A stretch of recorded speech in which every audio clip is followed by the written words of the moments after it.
Do not attempt to adjust your speakers. The sounds that you're about to hear are various sounds that come from a human's mouth. So this is what we came with.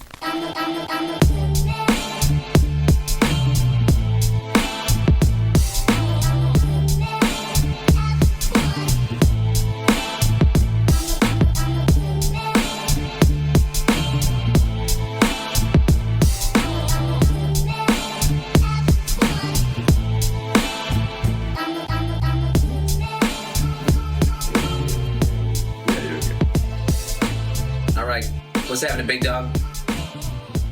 Yo, Willie B. All right. I guess we'll just be me talking today.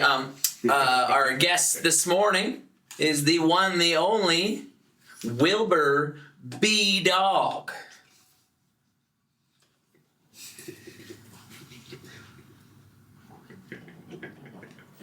His last name is Dog, which is really unfortunate. I feel like dogs should have last names like humans, right? That's like me having the last name Man. That's dumb. Don't you think so?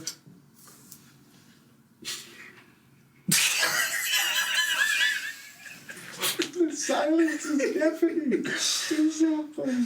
Oh gosh, we're being direct a little bit here. Let me lean in Watch a little bit. watch the table and the coffee. It's all good. Yo, boss, you give me a paw here. Yo, paw. Oh. Okay.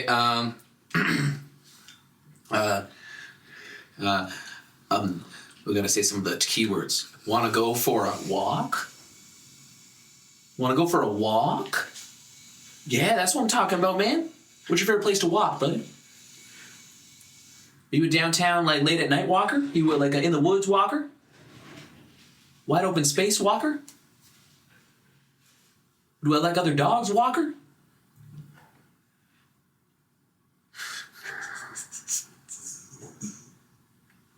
We gotta get new guests here, guys. You gotta bring me in better talent.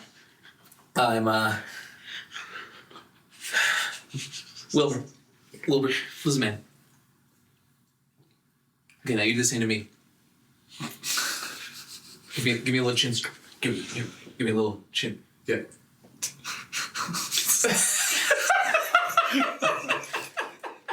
Oh God! What a time! That was so fun. Oh gosh. Just him. So what's going on, Big Dog? Nothing. Just quiet. It's like, what am I doing here? Oh, you come back? Oh. Back for more. So funny. Tell me again what our topic is. We're starting with intimate weddings first? Or Yeah. Well, the rise of intimate weddings post-pandemic. Okay. What episode are we in? 22. Yeah. The last one was our 21. Okay. Yeah, remember? Because you were buzzing it down the whole episode or whatever? Well, yeah, I know. Bust down, Tatiana. We rolling? We roll. Hey, welcome here. You I'm not as lively with the welcomes. I just want to be nice and casual, but you go, and that. Ladies and gentlemen, welcome to episode number 22 of For the Record Podcast. Once again, we're here talking into a microphone. My name is Rhoni. With me is Mr. Joey. Mr. Joey. Did you hear that? That's what some of us are called. That's my one of my fave intros. Did you guys see the video that I tagged on Trident HQ on Slack of this guy from Nealon High School? Well, I was barely that was in the it. First, you weren't in it. There was that third video. It was you were the end, just posing right off to. Well, I got you. But I just love it. Like this dance, and like it's just a bunch of kids doing the Macarena. But that dance, and there was a lot more going on. But that's the first time I saw this guy. Yeah. And after that, never seen him. And then there we go. 3 years later, here we are. 3 years later. Well, 7 years later. 3 years later, you saw it. Yeah. So it was pretty good. Yeah, that was so myself and another fellow, we shared presidential duties for student council. Yeah. and we the year before paid for someone to come and do a gym blast. And it was fine, but I was just like, guys, I can do this. Like, are you sure? I'm like, yeah, we just paid like someone like $800 or something like that for a gym blast. I'm like, what? How about I just do it? And they're like, oh, okay. And I don't know if I used your guys' microphone or what. I just had the microphone for the next day just to make sure I sounded good. I just hooted and hollered on a mic for a couple hours, and that was great. Sounded the exact same. You didn't go through puberty at all with your voice. It was just the same. I was almost 18 then. I already did go through puberty before then. You didn't look 18 then. Holy shit. Yeah, well, hey. That's Don't let you tell you, man. That was before the muscles and the abs. There was a little less musculature. Little scrawny. Yeah, a little less. Probably a little less nose too. I think my nose keeps growing. All right, let side profile. Sorry. Okay. So, what are we talking about today? I think you'd have more insight into this of what this looks like because of the amount of clients that want a smaller wedding. So we're going to be talking about the rise of intimate micro weddings post-pandemic. You betcha. And I haven't seen this in 16, 15 years of doing this much, but this past year and this coming year, there's a ton of requests for smaller weddings and shorter weddings. So yeah, I think we're gonna talk about that, touch on that a little bit, and why that might be. Yeah. So, in the past couple of months, I've taken on a bit of a salesy role where I am talking to potential couples, just talking about what they need, what they want, and how they envision their wedding going. We're supposed to be secret. There's a dog about to walk into the shot, but no, everybody knows if they're watching because our faces went. Doesn't matter if the dog was visible or not. Right, so they, I hear what their wants and needs are for, the details of the wedding, this and that. But I'm always interested to know, how large the wedding is, because for a couple of years there, for forced reasons, our weddings had to be super small. Mm-hmm. Like we're talking maximum 100. Mm-hmm. So at one point they were doing like still a full blown wedding that they're paying for maximum 50. Mm-hmm. When it was smaller than that, they just weren't really paying us to do the wedding. But small weddings. And now that there is no restrictions of any kind in terms of what you can do with your wedding, what the possibilities are, we're still seeing people commit to a very small amount of people. Mm-hmm. And I think it's also the idea of they've taken out, we don't have to do a ceremony at 3 p.m. We could just do it at 6 p.m. and then move right into reception, and from there go right into, dinner, and from there go into speeches and then parties. Well, and that's a different aspect of it. I think we can look at this from a couple different angles. One, the micro wedding in terms of size of people, but one micro wedding in terms of timeline. Mm-hmm. Right? We have so many inquiries about this abbreviated wedding that starts at ceremony at 7, mm-hmm. that just kind of carries right into a party, where that's 10 years ago, that was pretty unheard of. Yeah, not. And I think primarily is also, for some reason, I think it is also to do with costs and rising costs in terms of what everything else is. But then I think people have understood, hey, if we're going to just have an extended social per se, right? 9 to 1 is a party time anyway, but let's just condense everything else within 3 hours. Because if you look at a reception, technically, 5 till 8 is most of the reception anyway. So 5 o'clock cocktail, 6 o'clock dinner, 7:30 to 8 speeches, and then it's dance time. So let's just condense it, not have an extra cocktail hour at 5, but rather just people show up between 6:30 and 7 for the ceremony, and then we do it from 7 till 7:30 for ceremony. 7:30 to 8 is, cocktail per se, and then 8 to 8:30 speeches. We're back into dances exactly at 8:30. Mm-hmm. Formal dances and whatnot, and then party time starts. So I think they've also realized we can condense it, make it economical to a certain extent, and still feel like a wedding day. And I think your guests don't have to be there for a long like an entire day, right? You're not taking an entire Saturday.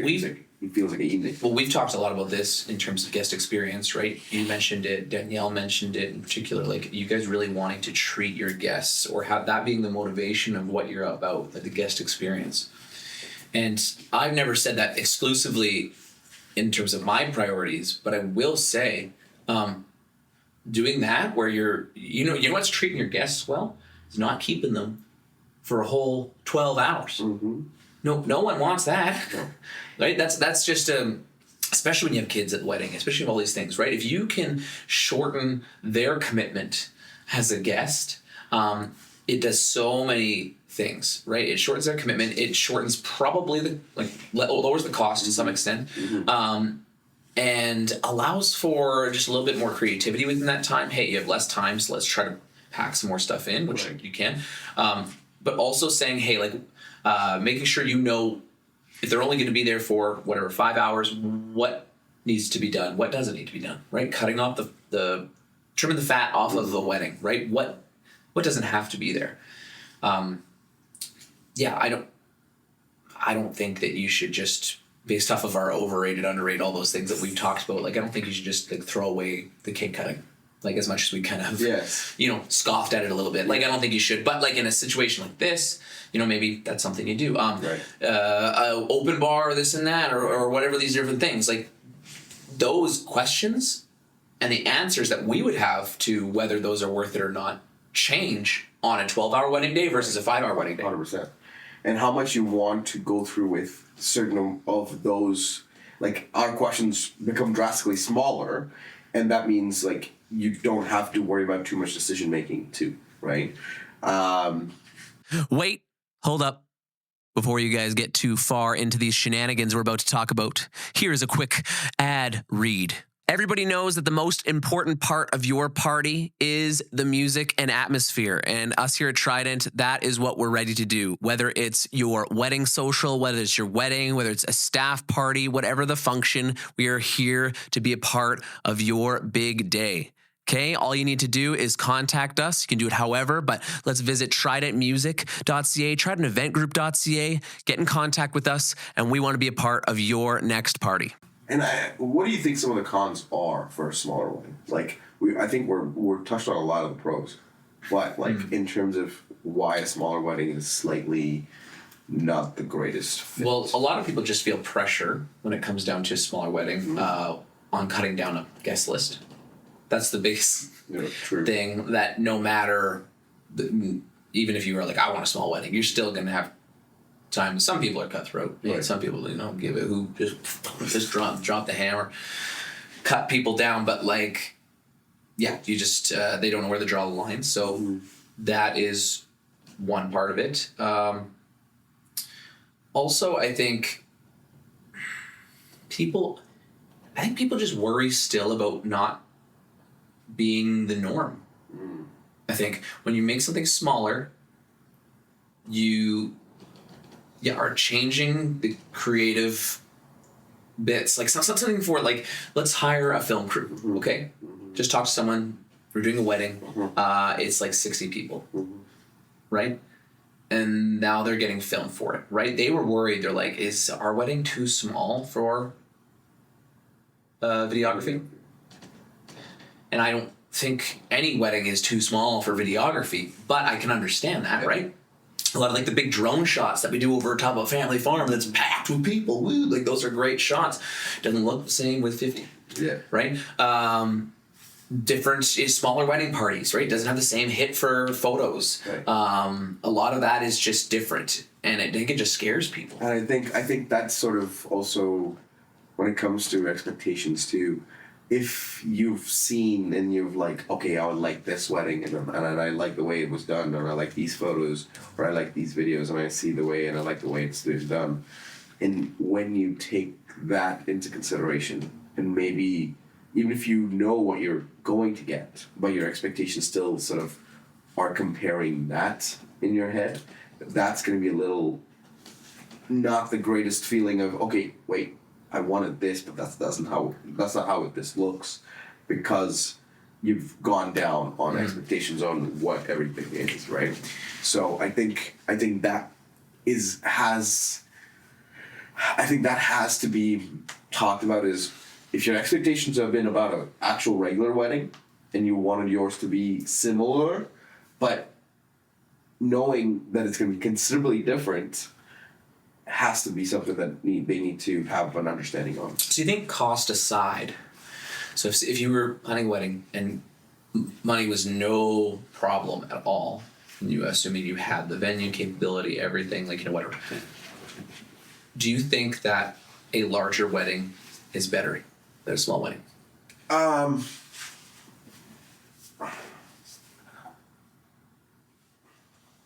Think of it from your perspective running it.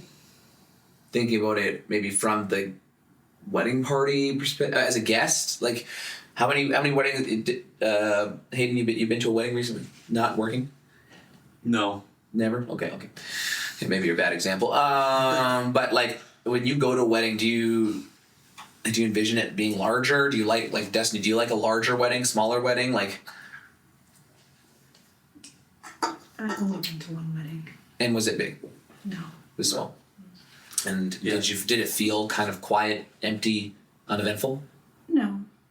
Right? That's another worry that people have. They're like, I only got 50 people. How much fun can we have? Well, the 50 people are the closest friends and family you've got, and you're going to have more fun there than having your extended family show up. That is common sense to me and you and I. But some people don't think that way, right? They get worried. They're like, oh my goodness, I'm going out of 50 people, right? Is it worth it to do this? Is it worth it to do that? And I think what needs to be also talked about is it comes down to who they are as a couple too. If they are if they're a couple that's introverted and they don't have issue with a smaller crowd, cool, right? If there's an extroverted couple that they have a smaller crowd, but they're like, oh man, this party's not as big as I wanted it to be, right? Those are some things that, like, I think they have to sort of be self-aware on what they want. Yep. So, well, that's why I find it interesting in some of our conversations. Like, I think this year, I'd say generally speaking, we have a lot more smaller weddings, right. but 2026, all the ones are doing huge, tremendous, huge weddings. Like, I've won their 450 person wedding. Like, that is chaos. But then also at the same time, we have 3 weddings in the next 3 months that are 7 o'clock start time and 12 a.m. end time with 40, 50 people, right? And then again, April 5th, like it's a small wedding. They're doing it at 2 different places, and it's just like a smaller wedding. Yeah. So I think people, I genuinely, the reason for this topic also too is because I'm looking at the calendar and we have 7 small weddings this year, which is a huge number in contrast to previous years. Mm-hmm. So, but at the same time, yes, there are huge weddings too. Mm-hmm. It's purely a cost thing. It's purely a expectations thing, and figuring out, do we want this or do we not want this? How do we want it to look like? Something that I always chat about is just thinking about if it's about the intimacy of the day, right? If it's about the party, whatever your priorities are, thinking of how you can practically apply that. Right. When we're talking about film, when we're selling our videography packages, typically they already have a really good idea of what it is, right? They've seen it and whatever. We have a couple specialty add-ons that we have, and one of them being that I explained that actually have been really appealing for some people is what we call a same-day edit. Mm-hmm. And a same-day edit, and actually the first time I heard of it was before we actually I saw it on our packages, was actually talking with Shona, is people are looking at trying to cut down their wedding, and they go, man, I could do a wedding with 250 people, or I could do a wedding with 50 people. And I just don't want 250 people at my ceremony. I just don't want that, but I don't want to exclude them. And they're having these issues, and then they're thinking about the cost that it'd be for 250 people and all this chaos, right? So we have someone who wants a more intimate wedding. So what they're going to do is they're going to have 40, 50 people at their ceremony, okay? Very small, very intimate, whether it be at your home or wherever the location is, doesn't matter. Us as a videography crew, we're going to follow you. We're going to be there. We're going to film the getting ready process, the ceremony as we usually would. Okay, after the ceremony is done, we're gonna have one of our guys go and create a 1 to 2 minute summary video, extended version, just a piece of your ceremony. Professionally do it right there. Just a little bit longer, a bit before the ceremony, a bit after the ceremony too, but including the ceremony. Just telling that short story, right? Then we're going to just have that. And then you're with the same 40, 50 people. You're going to have dinner with those people. And then after dinner, about 8:30, 9 o'clock, you have the rest of your guests show up, kind of at the general social time, right? Everybody. Now you got 250 people there, okay? Then you do a big grand entrance as you normally would. Yeah, Mr. and Mrs. We're not there. Yep, I don't know. Yeah, sorry for that poor rendition. Yeah, that's pretty accurate, right? Yeah, it's this. Next time you do a grand entrance, please do that with your hands. I want video footage. Mr. and Mrs. Okay, then you do your grand entrance. You go right into a first dance. Yeah. Okay, you have them be there for that. After the first dance is after the mother, son, all that stuff. You guys sit down. Right. We got one of our guys pull up video. We watch as a group the ceremony. Doing that, you have done some really cool things. One, you have not excluded anybody. If we're being real, not a lot of people want to sit through the 20-minute ceremony. Yeah. I know it sounds kind of terrible to say, but like a lot of people, that's their least favorite part of the wedding. Some people, especially if it's that hot day and Ronnie's forcing you to wear a full 3-piece suit in that sun. We're not doing that. We're not. But it isn't the most enjoyable. They want to get to the meal and or the dance and the party and drinking and socializing, right? So you've not excluded people from that. They've still got to experience that and see the smiles on your faces, the moments, the I do's, the first kiss, all that jazz. Okay?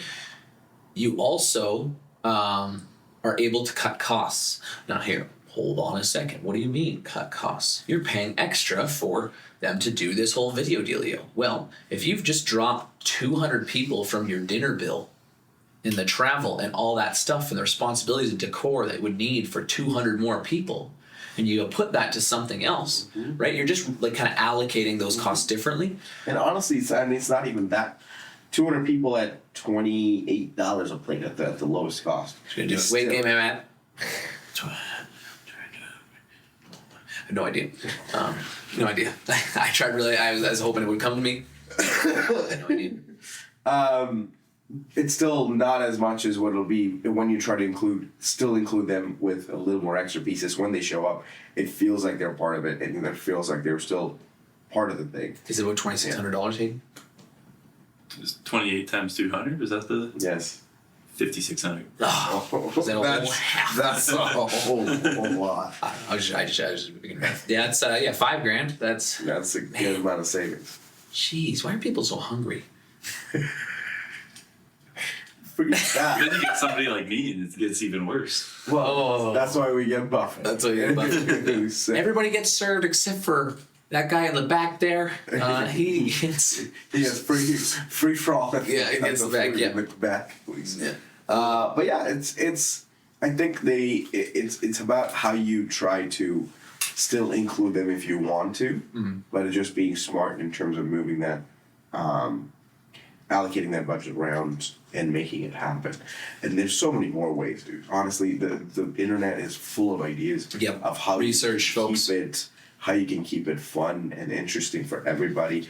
And honestly, at the very, very, very end, it comes down to how much of your personality can you infuse into your wedding, and how much can it be amplified as much as possible. It's all that matters. This is, again, quick little trend. We saw this just a little last year. Couple, instead of doing wedding favors, they are huge lovers of pizza. So they made custom t-shirts with pizza and their name in it, and their monogram with the pizza in there. And they wore it for the later part of the evening. And they bought a little cannon to shoot off t-shirts, and they just shot t-shirts into the crowd. Like 30 t-shirts. And it was a cool little wedding favor that they took. cost much less than all the trinkets and stuff that you want to give out, and made it that much more fun. And the photos from that are so cool. It's like instead of a bouquet toss, everybody's trying to catch a t-shirt coming in. And again, a little thing, but just to do it a little differently, makes that much more of an impact. Again, going back to trying to personalize, trying to look inward into what can I do to make this fun. And that is all. That's what people are going to remember the most. Yeah, personalizing things. I also just like, this is kind of just a general note, not specifically on micro weddings, but on party favors or guest favors that are useful. Holy smokes! A lot of times people just give like things that they're never going to use again. Like I that's what honestly what I think about a custom T-shirt that has a pizza on it with two people that you like. You're the plus one at their wedding that you just cut. Are you ever wearing that T-shirt? You are if you're at home. It's a cool little thing. What? Well, first of all, if that's the person you are not going to be the one catching it. No, that's not true. That's not true. At the Wheat Kings games, those things, like, you just want to catch a T-shirt. Imagine if you're just sitting and the T-shirt lands on your lap. You're like, oh, I didn't even work for it. Well, yeah, but you're fighting for a T-shirt. It's the novelty of going to try to catch the and shirt. That's the fun part. Yes, exactly. But when you're actually catching, you're like, woo, right? Like, or you open it up, right? Like, I've gotten those gag like T-shirt gifts before, and you open up the T-shirt, you're like, hilarious. Not gonna wear that, but I don't expect. Well, at least you get to wear. Here's the thing: you get to wear it at the wedding, and you just throw it on like. Yeah, I'm not giving it a hard time. But You know, this guy. I'm just giving it a hard time, but it's good. I think that useful favor. Useful favors over wastable favors. Yeah, and cost efficient. I don't know. Wastable. What?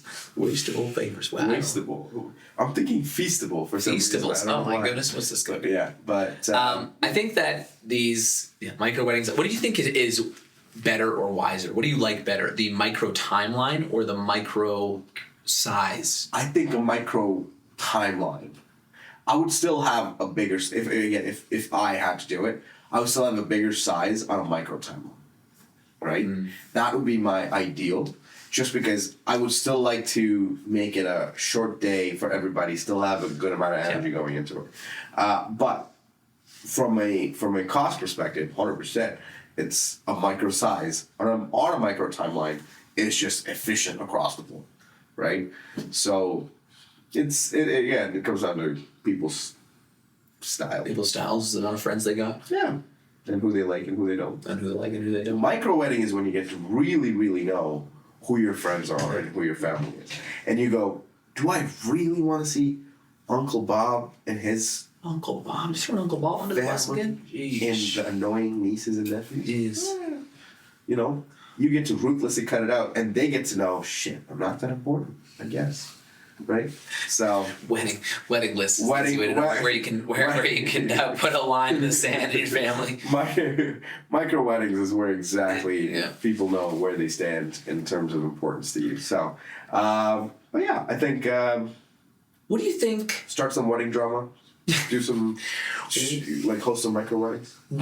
What activity, or I don't know. What do you think it would be first if you were just to shut down the timeline or of a wedding? What activity would you be first to cut? Like stuff like that. Like what sort of things? So if you're trying to cut off, trim the fat off of a wedding, get rid of some of the frills. What things are you getting rid of? Cocktail hour. We don't need an entire hour for cocktail hour. Agreed. Like we're gonna start drinking now, all the way till 1 a.m. I don't need a separate hour just to start drinking. Yeah. So definitely a whole hour there. I would condense speeches quite a bit if I want to. Unless if I know, my wedding party can talk and be hilarious, I'll definitely be like, okay, you know what? Best man, maid of honor, thank you. Let's do that, and then no parents in there, or maybe only parents, no maid of honor, best man, and then just a thank you. So one of those. And then the only first dance, no parent dances, just first dance straight into the party, right? So I think those are the things, little things I'll cut out. Again, you're collectively cutting down an hour 30 at this point. Well, if we're definitely cutting down size of people and timeline, then we're cutting down the dinner time, obviously. So that's a good hour and a half chunk that you could save as well. I think, can we also make a rule, if you have over 150 guests at your wedding, you shouldn't be allowed to do a served meal. Can we make that a rule? Well, yeah. I want to make that official. Oh, we got someone coming in. We're trying to... Oh, can we let him in? Yeah. Okay, go ahead. We got guests, guys. Want to come on my podcast, Ryan? Absolutely. Really like... Are we interrupting? Good. This is Brad. Yeah, Brad. I'll show you which ones. Yeah, just show us which office, and maybe we can just tone it from that way and then go backwards. Don't worry. Sorry for interrupting. No, this is great. This is exciting. Look at that. Are these the internet guys? Look at this. Do so. Look at that. Internet. We're gonna keep rolling? This is great. Hayden, hang out with me. Come over here. I thought I'm not allowed on camera. Oh, right, yes. Don't come on camera. Don't do it. Be showing you up. So, you said you've been to one wedding? I think I've been to 2 weddings in my adult life that I haven't worked at. Okay. All right, thank you, sir. And how were they? They're good. It's fine. Did you learn anything from those weddings? In terms of like what is good, what is not good, what you like, what you don't like? One of them, I don't know if you could. It might still be considered working. I had to dance at one of them. Okay. And were they large? Were they small? I assume they were probably pretty big because it was Ukrainian. Yeah, they were both pretty big. Yeah. Um, Outdoor, indoor. The one was indoor, and then one was outdoor. And what do you prefer? Indoor, because then it's not 30 whatever degrees. Temperature is the word. and that day of the outdoor one was very humid too, which was just gross. Indoor solves a lot of options. There solves a lot of problems. Sir. So, yeah, I think we were talking about timelines. Yeah, I think it saves quite a bit there, but yeah, that's my big ask for people. If you're going to change, I think everybody should just work off of what you would call a traditional wedding timeline. Mm-hmm. You should just have that and then just make modifications, whether it's like, I don't like how long this is. I don't like that we have to do this activity. I don't like that we have to do this. Or I want to do this, but for twice the amount of time that we do. Like, you can just plug and play the things that you like, that you don't like into it. And it's still a wedding. Right. Change things and it's still a wedding. It's okay. Yeah. I think that's it. I think you put a bow on that one. Bow? Like, I was trying to make a bow. How do you make a bow just with, is there like an international? I don't think that's a bow. I think that's just the gang sign, Joey. We just got a whole bunch of new viewers after this episode. We get DMs from that gang. It's like, so. Yeah, so, yeah. It's like the bat signal. And that, ladies and gentlemen, is episode number 22 Please. of For the Record Podcast. Please reach out. We are looking for different topics on what you guys want to listen to in terms of weddings. We know there's a lot of people that listen to this specifically to get ideas about weddings, have concerns. They heard that there was going to be, potential dog guests on the podcast. Yeah. That's why they got excited. Yeah. But wedding things as well. There's also, again, since we're talking about tridenteventgroup.ca, on that there's a forum for 2 things. One, to any topics you want us to talk about. Hey, can you talk about this, this, and this? There's a form for it. Fill it out. We can go through the form and answer those questions. And also, second part is what we call the horror stories form. So any stories that you've heard or seen or experienced, you can start putting them down. Again, you can keep it anonymous if you want. Right? Obviously, we're not going to start naming names here. So if you want, you can fill out your story if you want, and then change the names and whatever you want. Yeah. So should be good. Should be good. Let's go back. You're good. Found the cable. We don't have any free ports. Oh, On the Switch. no free ports. Can we You can unplug, honestly, any of them in there. Everything looks like it's live. Like all of them have track. There should be only 1, 2, 3, 4, 5. Get out of here, Rhoni. I'm going right to now. end this podcast. Yes. There should be Joey's only unique way to 5 say live. coffee is inspired by whatever sugary contraption this is. I'm a pretty plain, like, black coffee kind of guy. I don't know what this is. This is... I've been thinking this whole episode on what to call whatever this is. Just an excuse to put cream in your coffee. Have I used that one already? Like, this is just milk and sugar. There's no coffee in here. This is not about a different unique way to say coffee. This is a TED Talk. Okay. If you're gonna drink coffee, please drink actual coffee. Educate yourself. There are good types of coffee out there. 1 cream, 1 sugar, I'm fine. You start paying $7 for you're not getting coffee no more. You're getting whatever kind of ginger, hazel, vanilla, 13 pumps of fat-free, non-dairy mumbo jumbo. I feel better. I feel better, Hayden. Do you agree at least? I just don't like coffee in general, so Yeah. I would argue that I would disagree with when you said there's good types of coffee. I would just say that there isn't, but that's just me. This is why we keep you on, man. We put you in front of the camera. People will be like, well, I need to find that man and personally meet him and insult him in person. That's what they want to think. But if we keep you safe back there. I'm pretty sure in the past you said it's because I was so good looking. You know, why not? I say that. I think you might. I say that. Appreciate it. See you next week, folks. Thanks for watching. Ka-chow.